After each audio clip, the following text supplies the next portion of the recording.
Well, January for us is off to a hot start. Obviously, we're not talking weather-wise, but about illnesses. Joining us now in the studio, Onondaga County Health Commissioner Dr. Katie Anderson. Always great to see you. Thanks so much for being with us. Appreciate it. So we've all been able to see the flu numbers, and they are pretty high. What's on your radar right now? What are you most concerned about? I've heard of not just a triple-demic, but potentially a quad-demic, or whatever you want to say. Lots of illness out there. Lots of viruses out there right now. So flu is off to a late start, but it's now widespread, along with its friends RSV, COVID maybe having a slight uptick after the holidays. The good news is there's vaccines for all three of those. For RSV for older individuals, but you can get those all at the same time, and it's not too late to get your flu vaccine. There's also a lot of norovirus, which is not a respiratory virus, but it's a GI bug that can cause vomiting, diarrhea, and it can spread through families, through workplaces, classically cruise ships, very quickly.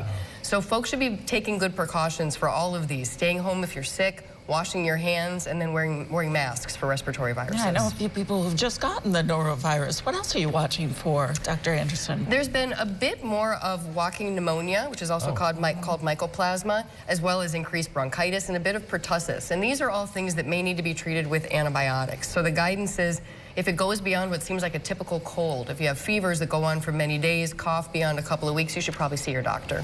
I know you have mentioned it before. Dr. Thomas, our good friend, all health experts say it. Washing your hands is probably the simplest way to try to ward off these things. And I know it may sound silly, but what's a proper way to wash your hands? Great question. Most of us don't do it effectively or for long enough. So the best guidance is you wet your hands with running clean water, you lather them up, and you rub all surfaces, not just the front, but also the back and in between your fingers as well as under your fingernails. And the best guidance is to do it for 20 seconds, which is about happy birthday 2 times through. Does it matter hot or cold water? I use really hot water. That's probably not making any difference, I don't think that makes much of a difference. I like hot water, too. Yeah. I'm with you on that. Not to shift gears, and we don't mean to sound hokey when we ask this, but a lot of people have New Year's resolutions, of course. So let's frame it this way. What are some of your top priorities for your office? I love that question. So among many priorities in the health department, 3 big ones that stand out for 2025 are lead, substance use, and maternal child health. Across all of these, a big goal for us is to get out in the community more and have more programming that's kind of informed and driven by the community. In lead, we're really excited to be doing more to be getting to the source of the problem. So increasing the number of homes that are being inspected through a new state program, building off of the very successful contractor training programs that have been going on at the county to be remediating and abating more homes than we've ever done before is a goal for 2025.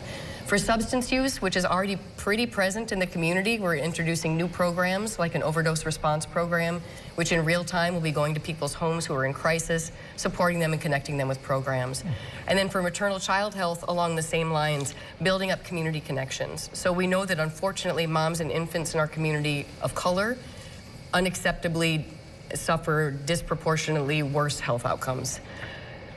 At the same time, we have a lot of great community resources, strong community doula programs, for example. And so a goal for us is to support those programs, try to help with their sustainability, and link more people up with access to it. I want to circle back to you, and we've talked to you about this before, the issue of lead, but it seems to keep coming up over and over in different ways, in different sources, and it's almost getting to the point where it's hard to understand, or I don't want to say believe, but kind of comprehend and understand what all this means to us. Kind of, what is our level of concern and danger from lead, like in water?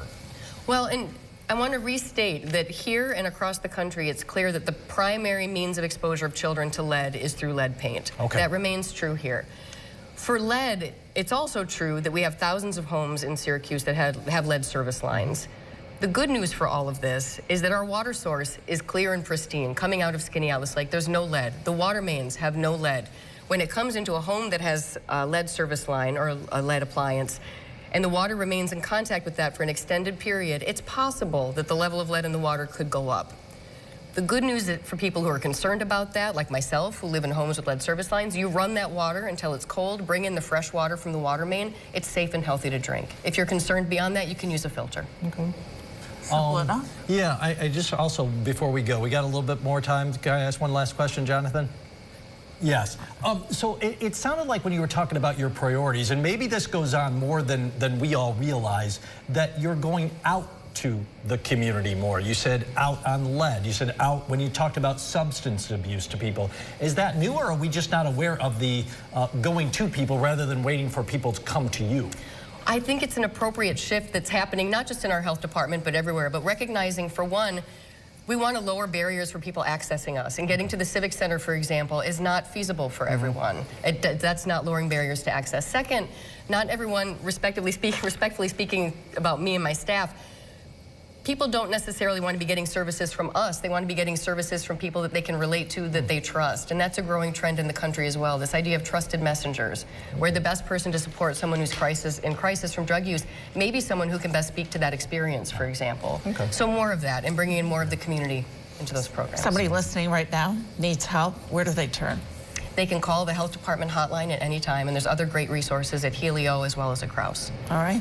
Dr. Katie Ederson covered a lot of ground today. Yeah. Thank you so much for joining us. Thank you. Appreciate it. Thank you.